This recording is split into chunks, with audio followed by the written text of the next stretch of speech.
O segundo livro de Samuel, capítulo 3.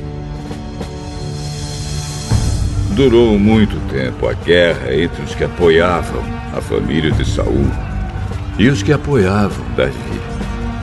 Davi ia ficando cada vez mais forte e a gente de Saul cada vez mais fraca.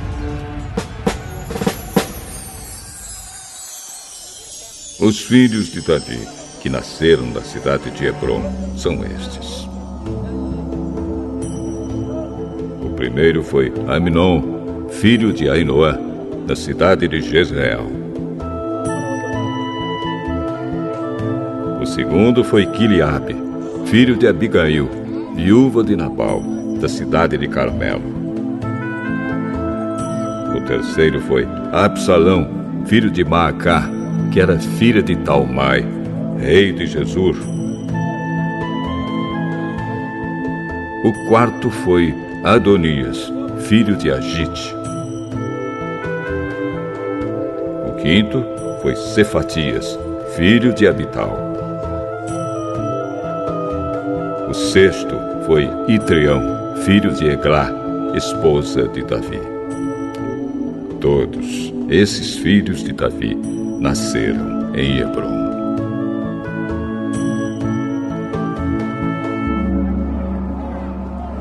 Enquanto continuava a luta entre os que apoiavam a família de Saul e os que seguiam Davi, Abner ficava cada vez mais poderoso entre a gente de Saul.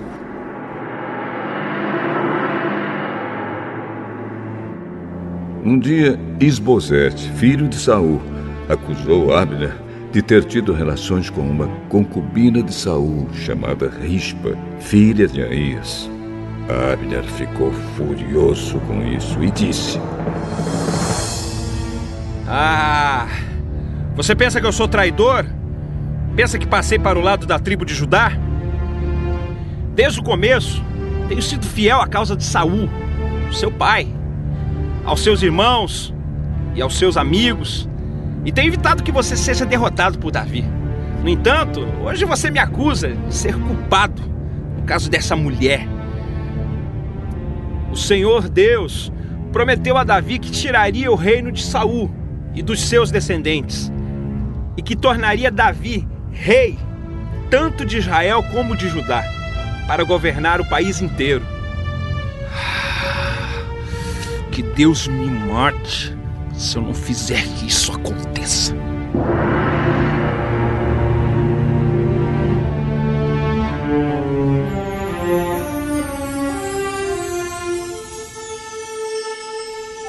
Isbosete tinha medo de Abner, por isso não disse nada. Naquela época, Davi estava na cidade de Hebrom e Abner lhe mandou mensageiros com o seguinte recado: Quem vai governar esta terra? Faça um acordo comigo, e eu o ajudarei a levar todo o povo de Israel para o seu lado. Davi respondeu: Muito bem, eu farei um acordo com você, porém com uma condição. Quando vier falar comigo, você vai me trazer Mical, filha de Saul. Então Davi mandou alguns mensageiros dizerem a Isbosete: Entregue-me a minha esposa Mical. Eu paguei 100 prepúcios de filisteus para ter o direito de casar com ela. Então Isbosete mandou tirá-la do seu marido Paltiel, filho de Laís. Paltiel seguiu-a, chorando pelo caminho, até chegarem à cidade de Bauri. Aí Abner lhe ordenou: Volte para casa. E ele voltou. Então Abner foi falar com os líderes de Israel.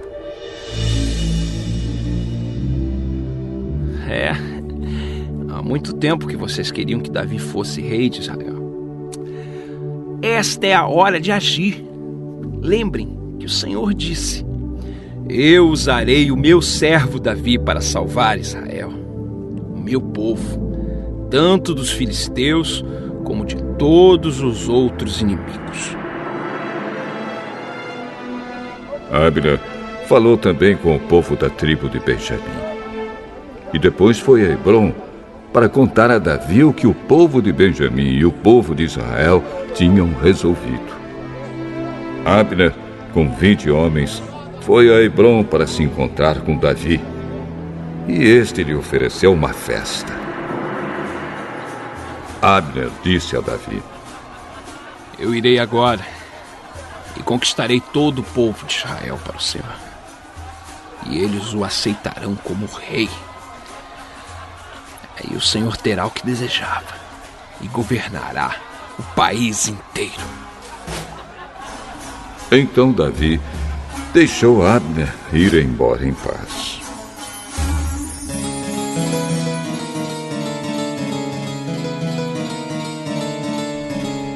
Pouco tempo depois, Joabe e os outros oficiais de Davi voltaram de um ataque rápido, trazendo muitas coisas que haviam tomado dos inimigos. Mas Abner não estava mais em Hebrom com Davi, porque este já o havia deixado ir embora em paz. Quando Joabe chegou com seus soldados, contaram-lhe que Abner havia ido falar com o rei Davi e que este o havia deixado ir embora em paz. Então Joabe foi falar com o rei.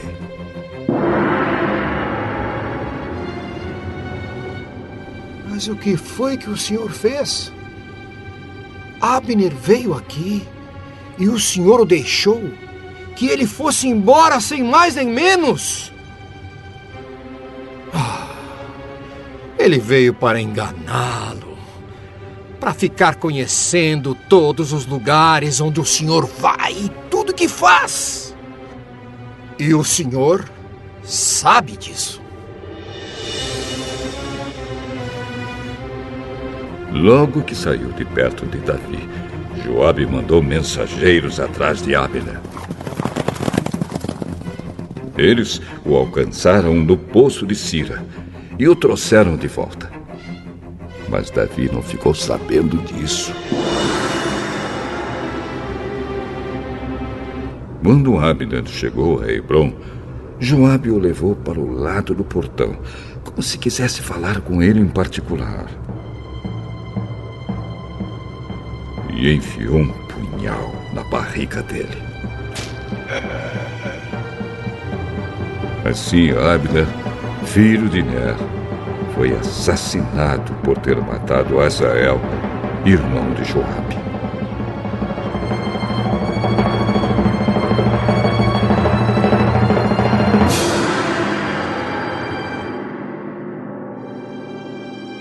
Quando soube disso, Davi disse: O Senhor Deus sabe que eu e os meus seguidores não temos nenhuma culpa no assassinato de Abner. Que o castigo por esse crime caia sobre Joabe e toda a sua família. Que nunca faltem na sua família homens que tenham gonorreia ou lepra, ou que sejam capazes de fazer somente trabalho de mulher, ou que sejam mortos em batalha, ou que não tenham o que comer. Assim, Joabe e o seu irmão Abisai assassinaram Abner, porque ele havia matado Asael, o irmão deles, na batalha de Gibeão. Então Davi mandou que Joabe e os seus soldados chorassem por Abner e que, em sinal de tristeza, rasgassem suas roupas e vestissem roupas de luto.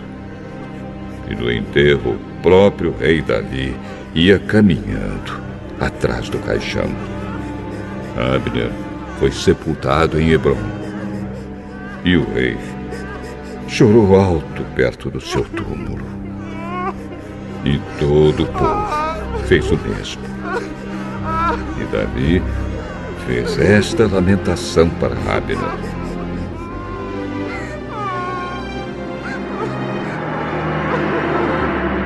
Por que teria Abner de morrer como se fosse um louco? As suas mãos não estavam amarradas, nem estavam atados os seus pés. Ele morreu como alguém que é morto por criminosos. Então o povo chorou novamente por Abner. O povo tentou convencer Davi a comer alguma coisa antes que o dia terminasse. Mas ele fez este juramento: que Deus me mate se eu comer alguma coisa antes que o dia acabe. O povo ouviu isso e gostou. De fato, o povo gostava de tudo o que o rei fazia. Assim, todos os seguidores do rei Davi e todo o povo de Israel entenderam que ele não tinha tomado parte no assassinato de Abner. E ele disse aos seus oficiais: fiquem sabendo que hoje morreu um grande líder de Israel. Embora eu seja o rei escolhido por Deus, hoje me sinto fraco. Os filhos de Zeruia são homens violentos demais para mim. Que o Senhor castigue esses criminosos como eles merecem.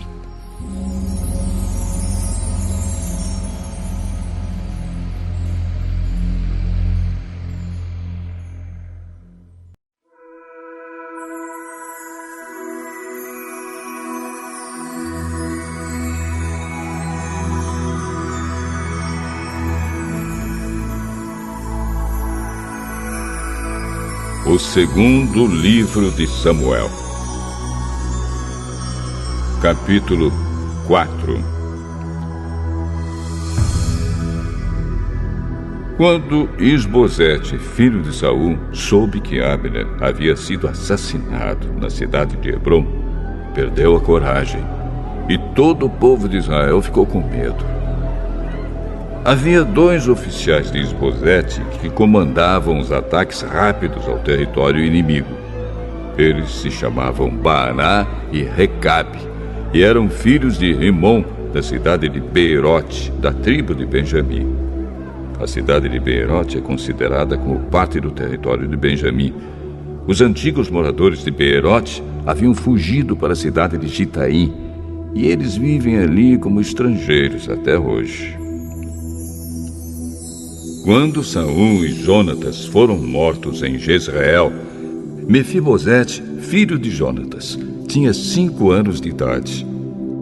Ao chegar a notícia da morte de Saul e de Jonatas, a mulher que cuidava de Mefibosete o pegou e fugiu.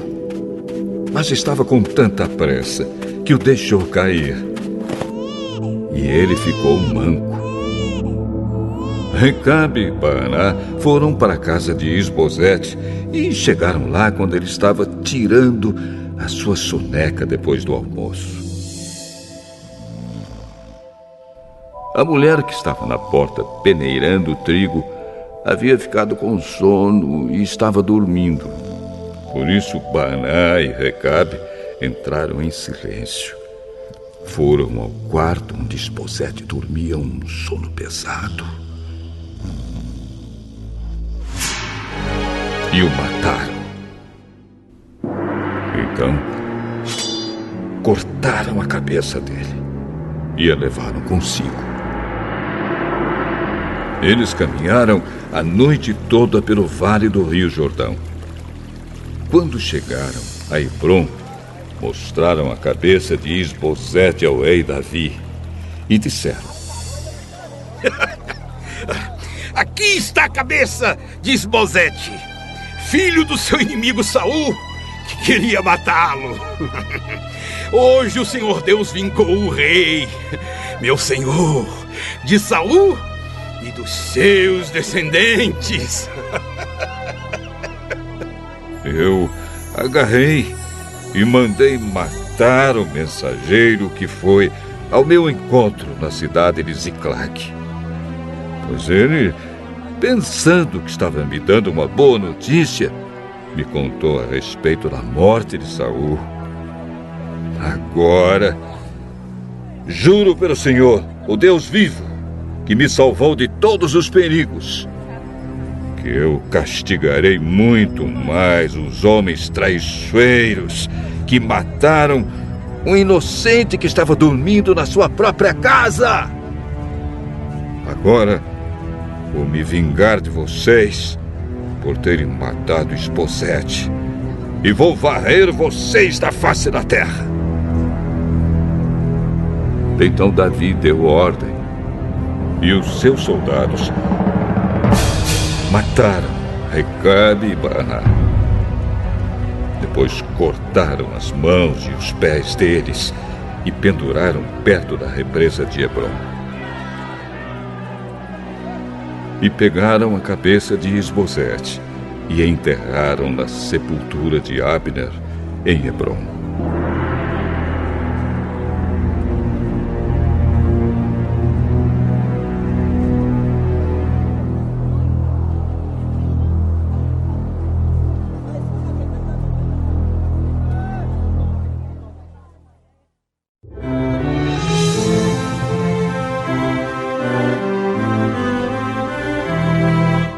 Efésios, capítulo 5. Vocês são filhos queridos de Deus e por isso devem ser como Ele. Que a vida de vocês seja dominada pelo amor, assim como Cristo nos amou e deu a sua vida por nós, como uma oferta de perfume agradável e como um sacrifício que agrada a Deus. Vocês fazem parte do povo de Deus. Portanto, qualquer tipo de imoralidade sexual, indecência ou cobiça não pode ser nem mesmo assunto de conversa entre vocês. Não usem palavras indecentes, nem digam coisas tolas ou sujas, pois isso não convém a vocês. Pelo contrário, digam palavras de gratidão a Deus. Fiquem certos disto. Jamais receberá uma parte no reino de Cristo e de Deus qualquer pessoa que seja imoral, indecente ou cobiçosa, pois a cobiça é um tipo de idolatria.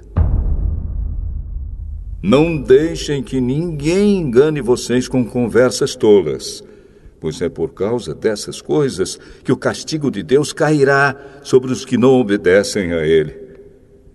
Portanto, não tenham nada a ver com esse tipo de gente. Antigamente vocês mesmos viviam na escuridão, mas agora que pertencem ao Senhor, vocês estão na luz. Por isso, vivam como pessoas que pertencem à luz, pois a luz produz uma grande colheita de todo tipo de bondade, honestidade e verdade. Procurem descobrir quais são as coisas que agradam o Senhor. Não participem das coisas sem valor que os outros fazem, coisas que pertencem à escuridão. Pelo contrário, tragam todas essas coisas para a luz. Pois é vergonhoso até falar sobre o que essas pessoas fazem em segredo. E quando qualquer coisa é trazida para a luz, então a sua verdadeira natureza é revelada. Porque o que é claramente revelado se torna luz, e é por isso que se diz: você que está dormindo, acorde, levante-se da morte, e Cristo o iluminará. Portanto, prestem atenção na sua maneira de viver. Não vivam como os ignorantes, mas como os sábios. Os dias em que vivemos são maus. Por isso, aproveitem bem todas as oportunidades que vocês têm. Não hajam como pessoas sem juízo, mas procurem entender o que o Senhor quer que vocês façam. Não se embriaguem, pois a bebida levará vocês à desgraça. Mas encham-se do Espírito de Deus. Animem uns aos outros com salmos, hinos e canções espirituais. Cantem de todo o coração hinos e salmos ao Senhor. Em nome do nosso Senhor Jesus Cristo, agradeçam sempre todas as coisas a Deus, o Pai. Sejam obedientes uns aos outros pelo respeito que têm por Cristo. Esposa, obedeça ao seu marido como você obedece ao Senhor. Pois o marido tem autoridade sobre a esposa, assim como Cristo tem autoridade sobre a igreja. E o próprio Cristo é o Salvador da igreja, que é o seu corpo. Portanto, assim como a igreja é obediente a Cristo, assim também a esposa deve obedecer em tudo ao seu marido. Marido, ame a sua esposa, assim como Cristo amou a igreja e deu a sua vida por ela. Ele fez isso para dedicar a igreja a Deus, lavando-a com água e purificando-a com a sua palavra. E fez isso para também poder trazer para perto de si a igreja em toda a sua beleza, pura e perfeita, sem manchas ou rugas ou qualquer outro defeito. O homem deve amar a sua esposa assim como ama o seu próprio corpo. O homem que ama a sua esposa ama a si mesmo, porque ninguém odeia o seu próprio corpo. Pelo contrário, cada um alimenta e cuida do seu corpo, como Cristo faz com a igreja, pois nós somos membros do corpo de Cristo. Como dizem as Escrituras Sagradas, é por isso que o homem deixa o seu pai e a sua mãe para se unir com a sua esposa, e os dois se tornam uma só pessoa. Há uma verdade imensa revelada nessa passagem das Escrituras, e eu entendo que ela está falando a respeito de Cristo e da igreja. Mas também está falando a respeito de vocês. Cada marido deve amar a sua esposa como ama a si mesmo, e cada esposa deve respeitar o seu marido.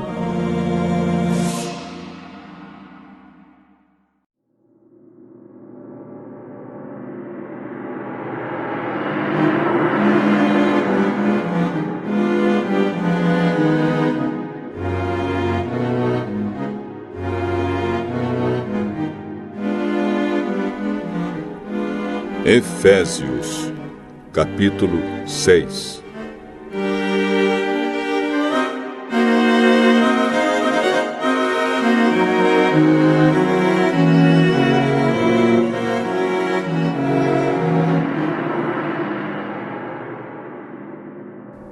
Filhos, o dever cristão de vocês é obedecer ao seu pai e à sua mãe, pois isso é certo.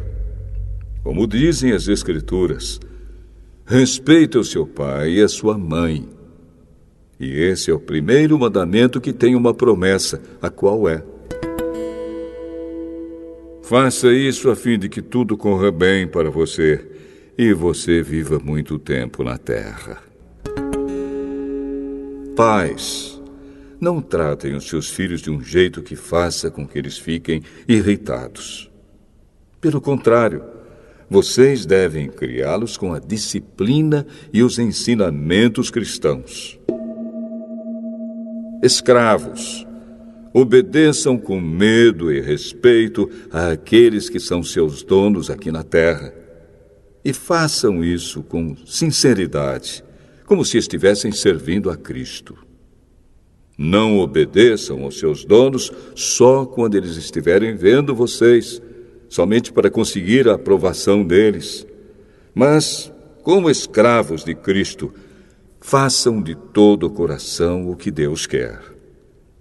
Trabalhem com prazer, como se vocês estivessem trabalhando para o Senhor e não para pessoas. Lembrem que cada pessoa, seja escrava ou livre, será recompensada pelo Senhor de acordo com o que fizer. Donos de escravos, tratem os seus escravos também com respeito e parem de ameaçá-los com castigos. Lembrem que vocês e os seus escravos pertencem ao mesmo Senhor que está no céu, o qual trata a todos igualmente. Para terminar, tornem-se cada vez mais fortes, vivendo unidos com o Senhor e recebendo a força do seu grande poder. Vistam-se com toda a armadura que Deus dá a vocês, para ficarem firmes contra as armadilhas do diabo. Pois nós não estamos lutando contra seres humanos, mas contra as forças espirituais do mal que vivem nas alturas, isto é, os governos, as autoridades e os poderes que dominam completamente este mundo de escuridão. Por isso, peguem agora a armadura que Deus lhe dá. Assim, quando chegar o dia de enfrentarem as forças do mal, vocês poderão resistir aos ataques do inimigo e depois de lutarem até o fim, vocês continuarão firmes, sem recuar. Portanto, estejam preparados. Usem a verdade como cinturão. Vistam-se com a couraça da justiça e calcem com os sapatos a prontidão para anunciar a boa notícia de paz. E levem sempre a fé como escudo para poderem se proteger de todos os dardos de fogo do maligno.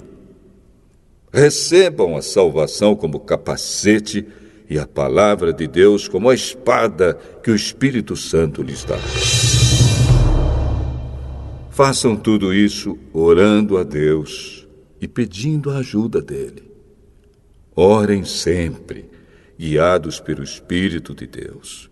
Fiquem alertas, não desanimem e orem sempre por todo o povo de Deus.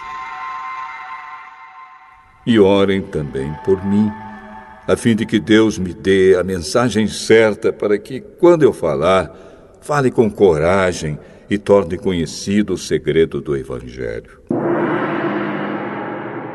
Eu sou embaixador a serviço desse Evangelho, embora esteja agora na cadeia. Portanto, orem para que eu seja corajoso e anuncie o Evangelho como devo anunciar. Tíquico, nosso querido irmão e fiel servo no trabalho do Senhor, lhes dará todas as notícias a meu respeito, para que vocês possam saber como estou passando. Eu o estou enviando a vocês para que ele conte como todos nós aqui estamos passando, a fim de que vocês fiquem animados com as informações que ele vai dar. Que Deus, o Pai e o Senhor Jesus Cristo deem a todos os irmãos paz e amor com fé. E que a graça de Deus esteja com todos os que amam o nosso Senhor Jesus Cristo, com um amor que não tem fim.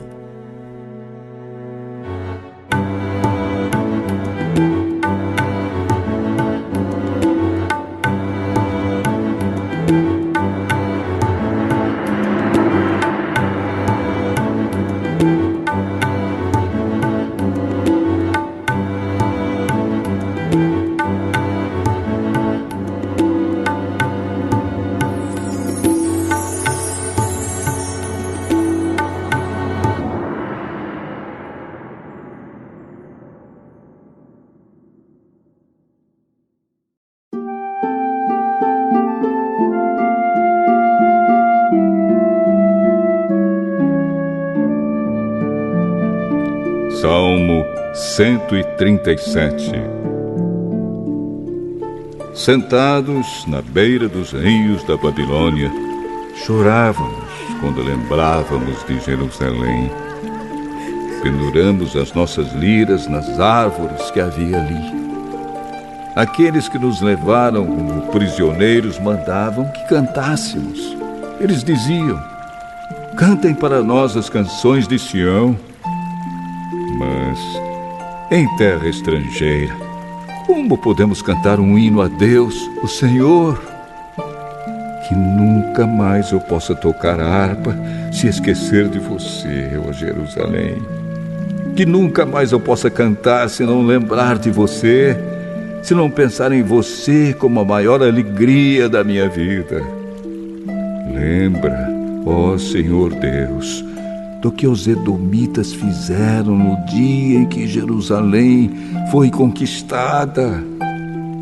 Lembra de como diziam: arrasem Jerusalém até o chão. Babilônia, você será destruída. Feliz aquele que fizer com você o mesmo que você fez conosco. Aquele que pegar as suas crianças e esmagá-las contra as pedras.